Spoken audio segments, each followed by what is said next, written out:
नमस्कार दोस्तों, A1 exam solution में आपका स्वागत है। आज हमारी जो मैथ की बेसिक प्लेलिस्ट है, जो बच्चे बहुत ज़्यादा कमज़ोर हैं मैथ में, ये उनके लिए मैंने एक प्लेलिस्ट तैयार की है। और आज हम गणित के कुछ बहुत ही इंपॉर्टेंट फैक्ट्स के बारे में बात करेंगे। ओके, तो सबसे पहले दोस्तों, आपको मैथ के जो बेसिक्स हैं उनके बारे में पता होना चाहिए। यदि आपको उनके बारे में पता नहीं है तो आप मैथ में कभी भी स्ट्रॉन्ग नहीं हो सकते हैं। ओके, तो यहाँ पर हम बात करते हैं कुछ मैथ के बहुत ही इंपॉर्टेंट फैक्ट्स के बारे में। यहाँ देखिए, किसी संख्या में शून्य का गुणा किया जाए या फिर शून्य में किसी संख्या से गुणा किया जाए तो गुणनफल शून्य प्राप्त होता है। और हो सकता है अधिकतर लोगों को पता होगा दोस्तों, जिन्हें पता है और मैं उनके लिए नहीं बोल रहा हूँ, और जिन्हें नहीं पता है, मैथ से बहुत ज़्यादा डर लगता है, ये उनके लिए मैं वीडियोस बना रहा हूँ। ओके, तो यहाँ देखिए, मैंने a का मल्टीप्लाई शून्य में किया है तो क्या मिला है? शून्य। ओके, और यहाँ यदि शून्य में a का मल्टीप्लाई किया है और यहाँ a में शून्य का, तो हमें क्या गुणनफल मिलता है? शून्य। जैसे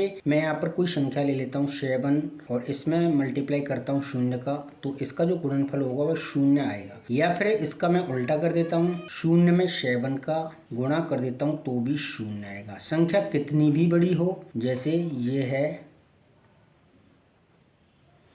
इसमें यदि मैं शून्य का गुणा करूंगा तो फिर मुझे क्या मिलेगा? गुणनफल शून्य। या फिर मैं इसका उल्टा कर देता हूँ, शून्य में इस संख्या से गुणा कर देता हूँ, फिर भी हमें भागफल शून्य ही मिलेगा। या फिर आप एक और एग्जाम्पल ले लीजिए, जैसे 3 गुणा 4 गुणा 0 गुणा 7। अब इसमें बीच में शून्य आ रहा है, आप 7 का 5 से कर लो, 35 का 3 से कर लो, फिर शून्य से करो, क्या मिलेगा? हमें शून्य मिलेगा। ओके, शून्य में आप किसी भी संख्या का गुणा कीजिए, आपको शून्य ही प्राप्त होगा। या फिर किसी संख्या में शून्य से गुणा कीजिए, आपको शून्य ही प्राप्त होगा। Fact number 1। फैक्ट नंबर 2 देख लेते हैं। शून्य में किसी संख्या से भाग दिया जाए तो भागफल शून्य प्राप्त होता है। अब यहाँ शून्य में a से मैंने भाग दिया है तो यहाँ भागफल शून्य मिलेगा मुझे। या फिर मान लो यहाँ मैं एक संख्या ले लेता हूँ 5 और यहाँ मैं शून्य ले लेता हूँ और इस शून्य में 5 से मैं भाग देता हूँ, 5 से भाग देता हूँ तो मुझे भागफल शून्य प्राप्त होगा। ओके, शून्य में किसी भी संख्या से भाग दीजिए, आप कितनी भी बड़ी संख्या क्यों ना हो। 657 का मैं इस शून्य में भाग दूंगा तो मुझे भागफल शून्य ही प्राप्त होगा, चाहे वो संख्या लाखों में क्यों ना हो। ओके, तो भी हमें भागफल शून्य ही प्राप्त होगा। नेक्स्ट, किसी संख्या को शून्य से भाग दिया जाए तो भागफल अनंत प्राप्त होता है। ऊपर हमने क्या पढ़ा था? शून्य में किसी संख्या से भाग दिया जाए, अब इसका बिल्कुल उल्टा हो गया। किसी संख्या में शून्य से भाग दिया जाए तो हमें भागफल क्या मिलता है? अनंत। ओके, संख्या कितनी भी बड़ी हो, जैसे मैं यहाँ पर 9 ले लेता हूँ, 9 में यदि मैं शून्य से भाग दूंगा तो मुझे भागफल अनंत प्राप्त होगा, कितनी भी बड़ी संख्या क्यों ना हो। 538 में मैं शून्य से भाग दूंगा तो भागफल अनंत ही प्राप्त होगा, इस तरह। ओके, अगला क्या फैक्ट है वो देखते हैं। किसी संख्या की घात शून्य होने पर उसका मान 1 होता है। ओके, जैसे यहाँ 1 की जो घात है वो शून्य है तो इसका जो मान होगा, इसकी जो वैल्यू होगी वो 1 होगी। जैसे यहाँ ले लेता हूँ मैं 5 की घात शून्य है। ओके, तो इसका जो मान है वो क्या होगा? 1। इसकी जो वैल्यू है वो क्या होगी? 1। जैसे यहाँ मैं लेता हूँ कोई 18 ले लेता हूँ, इसकी घात शून्य है तो भी इसका जो मान है वो 1 ही होगा, कितनी भी बड़ी संख्या क्यों ना हो। यदि इसकी घात शून्य है तो इसका मान 1 होगा, इस तरीके से। ओके, अगला फैक्ट देखते हैं। किसी संख्या को स्वयं से भाग देने पर भागफल 1 प्राप्त होता है। जैसे यहाँ a है और a में मैं a से ही भाग दूंगा तो मुझे भागफल 1 प्राप्त होगा। जैसे अदर एग्जाम्पल 5 में मैं 5 का भाग दूंगा तो मुझे 1 ही प्राप्त होगा। यानी किसी संख्या में उसी संख्या से भाग देने पर हमें भागफल 1 प्राप्त होता है। मुझे पता है अधिकतर लोगों को पता होगा दोस्तों, और ये वीडियोस मैं उनके लिए बना रहा हूँ जो मैथ में बिल्कुल कमजोर हैं। पहले आप बेसिक प्लेलिस्ट को देखिए एक बार, उसके बाद हम आगे एडवांस में चलेंगे। और जैसे यहाँ मैं ले लेता हूँ कोई भी एक और संख्या 428 ले लेता हूँ, इसमें मैं 428 से भाग दूंगा तो भागफल 1 ही प्राप्त होगा, क्योंकि दोनों सेम है। ओके, इसमें एक फैक्ट यह है कि यदि आप शून्य में शून्य से भाग देंगे तो नॉट डिफाइन, इसे डिफाइन नहीं किया जा सकता। ओके, शून्य में शून्य से भाग देने पर ये डिफाइन नहीं किया जा सकता। अगला फैक्ट देखते हैं, जोड़ और घटाना। धनात्मक संख्याएं सदैव आपस में जुड़ती हैं और चिन्ह प्लस का लगता है। ओके, धनात्मक यानी प्लस वाली वाली चिन्ह संख्याएं। यहाँ पर देखिए मैंने दो संख्याएं ले रखी हैं, एक 3 है और एक 5 है। ये दोनों प्लस में हैं, तो ये आपस में क्या होगा, इनका जोड़ होगा। 5 और 3 8, क्योंकि दोनों संख्याएं धनात्मक हैं। जैसे मैं यहाँ पर और कुछ संख्या ले लेता हूँ, 9 + 5, 9 और 5 14, इस तरह। ओके, दोनों धनात्मक संख्याएं ये हमेशा आपस में जुड़ेंगी। कितनी भी बड़ी संख्याएं हों, 40 + 30 70। ओके, अगला फैक्ट है, किसी संख्या से पहले कोई भी चिन्ह न हो तो प्लस यानी धन का चिन्ह माना जाता है। यहाँ पर देखिए ये 2 + 4 है और बराबर ये 6 होता है। जैसे यहाँ मैं कोई अदर एग्जांपल ले लेता हूँ, 3 + 5। अब 5 से पहले तो यहाँ प्लस है, लेकिन 3 से पहले यहाँ कोई भी चिन्ह नहीं है। ओके, तो हम जिस संख्या से पहले कोई भी चिन्ह ना हो तो उससे पहले क्या माना जाता है, प्लस का चिन्ह माना जाता है। हम यहाँ पर प्लस का चिन्ह मानेंगे। ओके, और इनको जोड़ देंगे, ये हो जाएगा 8, इस तरीके से। जैसे और एक अदर एग्जांपल ले लेते हैं, 40 + 5। अब यहाँ 40 से पहले कोई चिन्ह है नहीं है, तो हम यहाँ पर क्या मानेंगे, प्लस का चिन्ह मानेंगे। ओके, तो 40 और 5 45, इस तरह। किसी संख्या से पहले कोई भी चिन्ह ना हो तो प्लस का चिन्ह माना जाता है। ओके, ये एक फैक्ट है मैथ में। अगला देखते हैं। नेक्स्ट जो फैक्ट है दोस्तों, धनात्मक और ऋणात्मक संख्याएं सदैव आपस में घट जाती हैं और चिन्ह बड़ी संख्या का लग जाता है। तो देखिए, यदि हमारे पास दो संख्याएं, एक प्लस की है एक माइनस की है, यहाँ देखिए मेरे पास माइनस की 8 है और प्लस की 4 है, तो इन दोनों का क्या होगा, ये दोनों आपस में घटेंगी। बड़ी संख्या कौन सी है, 8 है, तो 8 में से छोटी संख्या को घटा दीजिए, 4 को घटा दीजिए, तो बचेगा 4। यहाँ पर 4 बच रहा है। और चिन्ह कौन सी संख्या का लगेगा, जो संख्या बड़ी है। बड़ी संख्या के सामने पहले कौन सा चिन्ह है, यहाँ 8 से पहले कौन सा है, माइनस, तो हम यहाँ माइनस लगाएंगे। ओके, चिन्ह हमेशा बड़ी संख्या वाला ही लगता है। और अगला जो एग्जाम्पल है देखिए, यहाँ 17 जो है वो प्लस की है और 9 है वो माइनस की है। ओके,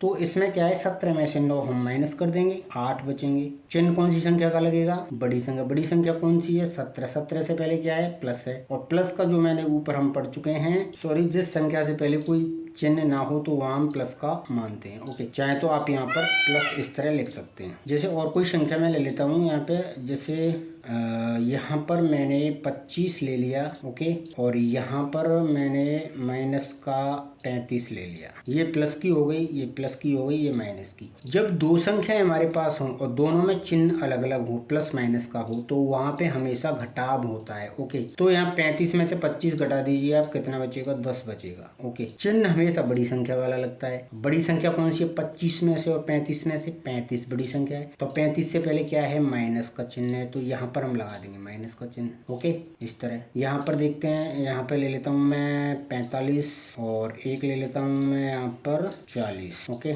यहाँ ये 40 माइनस का प्लस का 45 है। ओके, अब इसमें हम क्या करेंगे, 45 में से 40, 5 बचेगा। चिन्ह कौन सी संख्या का लगेगा, जो संख्या बड़ी है, बड़ी से पहले कौन सा चिन्ह है, बड़ी संख्या क्या है, 45 है, 45 से पहले प्लस है, तो यहाँ प्लस आएगा, ये प्लस के 5। इस तरह जो धनात्मक और ऋणात्मक संख्याएं सदैव आपस में घटती हैं और चिन्ह बड़ी संख्या का लग जाता है। Okay, clear. आगे देखते हैं, गुणा। गुणा के बारे में कुछ फैक्ट्स हैं दोस्तों। यहाँ पर देखिए, ये बिल्कुल बहुत ही इजी है, इसे आपको बस एक बार ध्यान से समझना है। ओके, गुणा में क्या होता है, मान लो कोई संख्या हमारे पास प्लस की है। ओके, दो संख्याएं हमारे पास प्लस की हैं, यदि दोनों को हमें गुणा करना है, यहाँ पर देखिए 2 मेरे पास प्लस की है और 4 भी प्लस की है, दोनों का मुझे गुणा करना है, तो कितना आएगा, 8 आएगा, प्लस का ही आएगा क्योंकि दोनों संख्या प्लस की हैं। ओके, सेकंड वाला है, एक प्लस की संख्या है, एक माइनस, यानी प्लस और माइनस का गुणा होगा, यानी प्लस की संख्या और माइनस की संख्या, प्लस माइनस का गुणा होगा, तो जो रिजल्ट आएगा वो हमारे पास माइनस में आएगा। ओके, यानी विपरीत चिन्ह वालों की संख्या का गुणा करने पर हमेशा गुणनफल माइनस में आता है। ओके, अब यहाँ माइनस प्लस, और यहाँ एक संख्या माइनस की है, ये माइनस की 2 है, प्लस की 4 है, इन दोनों का गुणा करेंगे तो फिर भी क्या आएगा, गुणनफल माइनस में ही आएगा, क्योंकि चिन्ह विपरीत हैं। और यहाँ दोनों चिन्ह माइनस के हैं, तो क्या आएगा,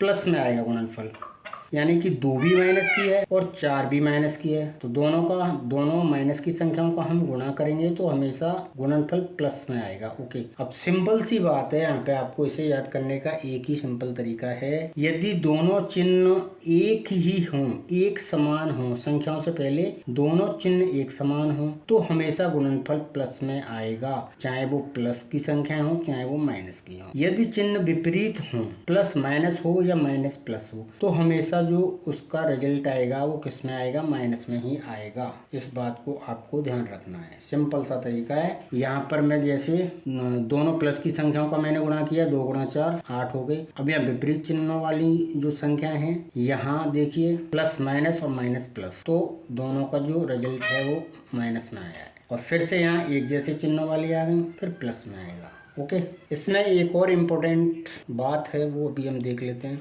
अगर माइनस का गुणा सम बार किया जाए, सम मतलब हम पहले पढ़ चुके हैं, सम संख्याएं क्या होती हैं। सम संख्याएं होती हैं 2 4 6 8। अगर माइनस का चिन्ह, माइनस का ओके, गुणा सम बार 2 बार किया जाए या 4 बार किया जाए, 6 बार किया जाए, 8 बार किया जाए, तो रिजल्ट किस में आएगा, प्लस में ही आएगा। अभी हम इसको एग्जाम्पल के थ्रू समझेंगे। ओके, अगर माइनस का गुणा विषम बार किया जाए, विषम विषम क्या होती है, विषम संख्याएं 1 3 5 7 9 इस तरीके से, इतनी बार यदि माइनस का चिन्ह आता है तो जो हमारा रिजल्ट आएगा वो माइनस की संख्या में ही आएगा। जैसे अब उदाहरण से समझेंगे हम अच्छे तरीके से। यहाँ पर देखिए 1 2 3 4 5 5 क्या होती है, यानी कि विषम। यहाँ पर देखिए एक एग्जाम्पल लिया है मैंने, 2 मल्टीप्लाई -3 मल्टीप्लाई 4। अब यहाँ हमें माइनस के चिन्ह को देखना है, वो सम बार आ रहा है या विषम बार। एक तो यहाँ पर आ रहा है माइनस का चिन्ह, आप देखिए इस 3 से पहले माइनस का 1 बार 2 बार और 3 बार। माइनस का चिन्ह इसमें कितनी बार आ रहा है, 3 बार आ रहा है। 3 क्या है, एक विषम संख्या है। ओके, माइनस का गुणा विषम बार, ओके 1 2 3 बार आ रहा है, तो हमेशा रिजल्ट किस में आएगा, माइनस में आएगा। -144 इनका हम गुणा करेंगे तो ओके। इसी तरह 3 बार माइनस का चिन्ह आ रहा है, ये मैंने नीचे लिख दिया, विषम बार आ रहा है इसमें, तो हमेशा रिजल्ट माइनस में ही आएगा। और दूसरा एग्जाम्पल लेते हैं। यहाँ पर देखिए 1 -13 दूसरा तीसरा चौथा, यहाँ 4 बार माइनस की संख्या आ रही है, यानी सम बार। 4 क्या है, एक सम संख्या, 2 4 6 8। यहाँ पर 4 बार माइनस की संख्या आ रही है, तो जो रिजल्ट आएगा हमारा वो हमेशा प्लस में ही आएगा।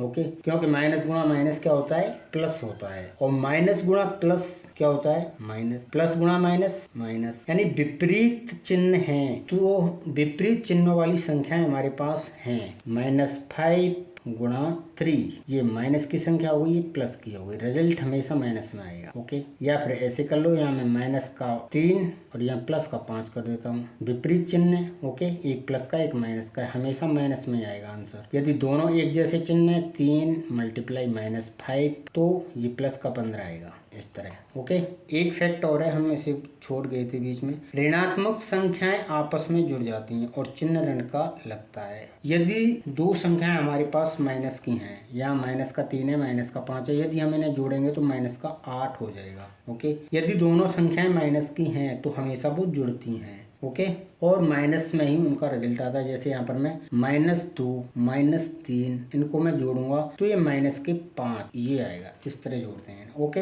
अब अगला फैक्ट देखते हैं दोस्तों। अब भाग के कुछ फैक्ट्स हैं। ओके, अब इन्हें देख लेते हैं। यदि अंश और हर के चिन्ह समान हैं तो धनात्मक मान प्राप्त होगा, और यदि अंश और हर के मान असमान हैं तो ऋणात्मक मान प्राप्त होगा। ओके, हम इसे इस तरह परिभाषित कर सकते हैं। अंश क्या होता है, ऊपर वाला होता है। जैसे मैंने कोई संख्या यहाँ पर ले लेता हूँ 3/5। ओके, 3 क्या हो गया, अंश हो गया ये, और 5 क्या हो गया, हर।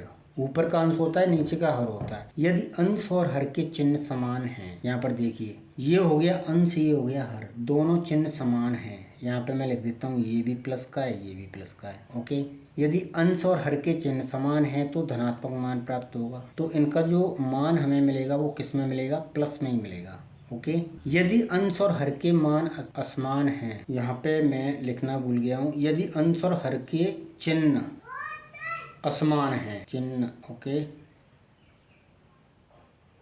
असमान है तो ऋणात्मक मान प्राप्त होगा। यहाँ पर देखिए एक प्लस का एक माइनस का है, यहाँ ले लेता हूँ मैं 3/5। ओके, 3 मेरे पास प्लस का है और 5 किसका है, माइनस का। तो इसका जो मान आएगा वो किस में आएगा, माइनस में आएगा, यदि चिन्ह असमान हैं अंश और हर के। ओके, यहाँ पर देख लेते हैं एक बार। यदि हमारे पास दो संख्याएं हैं, दोनों प्लस की हैं, उनका रिजल्ट प्लस में ही आएगा। यदि दोनों संख्याएं विपरीत चिन्हों वाली हैं, एक प्लस की एक माइनस की, तो माइनस में आएगा। फिर देखिए यहाँ पर समान है दोनों चिन्ह, तो प्लस में आएगा, फिर यहाँ पर असमान है तो माइनस में आएगा। सिंपल सा तरीका है, इसे रट्टा मारने की जरूरत नहीं है, आपको सिर्फ समझना है। यदि दोनों चिन्ह एक ही हैं, या प्लस के हों या माइनस के, सिंपल सी बात है, रिजल्ट हमारा प्लस में ही आएगा। दोनों प्लस के हैं हमारे पास तो भी प्लस में आएगा, यदि दोनों माइनस के हैं हमारे पास तो भी प्लस में ही आएगा। चिन्ह एक जैसे हैं तो रिजल्ट हमेशा प्लस में ही आएगा, और चिन्ह विपरीत हैं, चाहे ऊपर प्लस का हो या नीचे माइनस का, या फिर ऊपर माइनस का हो या नीचे प्लस का, इस तरह प्लस माइनस हो या माइनस प्लस, तो रिजल्ट हमेशा माइनस में आएगा विपरीत संख्याओं का। ओके, अब यहाँ पर देखिए 4/2 है, दोनों संख्या प्लस की हैं। अब 2 को 2 से मैं डिवाइड करूंगा 2 बार, प्लस में आ गया। यहाँ पर देखिए दो संख्याएं विपरीत चिन्ह वाली हैं, एक प्लस की एक माइनस की। माइनस की संख्या नीचे 2 है, 2 से 4 को डिवाइड करूंगा तो माइनस में आएगा, क्योंकि विपरीत चिन्ह वाली संख्याएं ये दोनों। इसी तरह यहाँ पर देखिए ये दोनों विपरीत चिन्ह वाली संख्याएं हैं, सॉरी एक ही चिन्ह वाली संख्याएं, दोनों के आगे माइनस है, सेम है, तो माइनस से माइनस हो जाएगा। 2 का 4 को डिवाइड करूंगा 2 बार, प्लस में आएगा। अब यहाँ पर भी विपरीत चिन्हों वाली संख्याएं, एक प्लस की एक माइनस की एक प्लस की है। 2 को 4 से डिवाइड करूंगा, माइनस का 4 है, माइनस 2 बार आएगा, इस तरीके से। ओके, सिंपल सा तरीका है, समझ में आ गया होगा। आगे देखते हैं, एक और फैक्ट है। यदि आपको इस तरह के कहीं पर सवाल मिलते हैं, कहीं तो आपको मैथ के अंदर माइनस ऊपर लगा हुआ मिलेगा, कहीं आपको नीचे लगा हुआ मिलेगा, कहीं आपको बीच में लगा हुआ मिलेगा, या बीच में लगा हुआ। ओके, यहाँ पे यहाँ ऊपर है या नीचे या बीच में है। ओके, तो इसमें आपको कुछ ज्यादा अपना दिमाग लगाने की जरूरत नहीं है। इसमें क्या होता है, देखिए मैंने यहाँ लिख दिया है, माइनस कहीं पर भी हो, वैल्यू यानी जो मान है सेम ही आएगा। ओके, अब यहाँ ऊपर लगा हुआ है, ये देखिए यहाँ मैंने ऊपर लगा दिया है -4/2, यहाँ मैंने नीचे लगा दिया 4/-2, और यहाँ मैंने 4/2 से पहले यानी दोनों के बिल्कुल बीच में लगा दिया है। ओके, तीनों का मान क्या होगा, सेम ही होगा, -2 ही होगा, इस चिन्ह से कोई फर्क नहीं पड़ता है। ओके, 2 को 4 से डिवाइड कीजिए, कितना आएगा, -2, या और -2 से 4 को कीजिए, कितना आएगा, -2, और यहाँ माइनस पहले लगाओ, 2 को 4 से डिवाइड कीजिए, -2, यानी कि इससे कोई भी फर्क नहीं पड़ता है। यहाँ पर मैंने स्पष्ट लिख दिया है, माइनस कहीं पर भी हो, वैल्यू यानी मान सेम ही आएगा, चाहे अंक से ऊपर वाले अंक के पहले हो या फिर नीचे वाले अंक से पहले हो, या फिर दोनों अंकों के जो बीच में डिवाइड का निशान है वहाँ पर हो, इससे कोई भी फर्क नहीं पड़ता है। ओके, तो आज के वीडियो में दोस्तों को आज इतना ही, और नेक्स्ट वीडियो में भी हम कुछ बहुत ही इंपॉर्टेंट फैक्ट आपके लिए लेके आएंगे। तो आपसे रिक्वेस्ट है दोस्तों, यदि आपको वीडियो अच्छा लगा हो तो प्लीज़ एक लाइक जरूर कर देना, क्योंकि वीडियो बनाने में काफ़ी मेहनत लगती है, और आपका एक लाइक हमें बहुत ही मोटिवेट करता है। तो इस प्लेलिस्ट के माध्यम से जो मैथ में बहुत ज़्यादा कमज़ोर हैं, एक बार आप बेसिक मैथ को क्लियर कीजिए, उसके बाद एडवांस में चलेंगे, और मैं 100% गारंटी के साथ कहता हूँ कि मैं आपको मैथ में एकदम हीरो बना दूंगा। तो चलिए, वीडियो वॉच करने के लिए आपका बहुत बहुत धन्यवाद।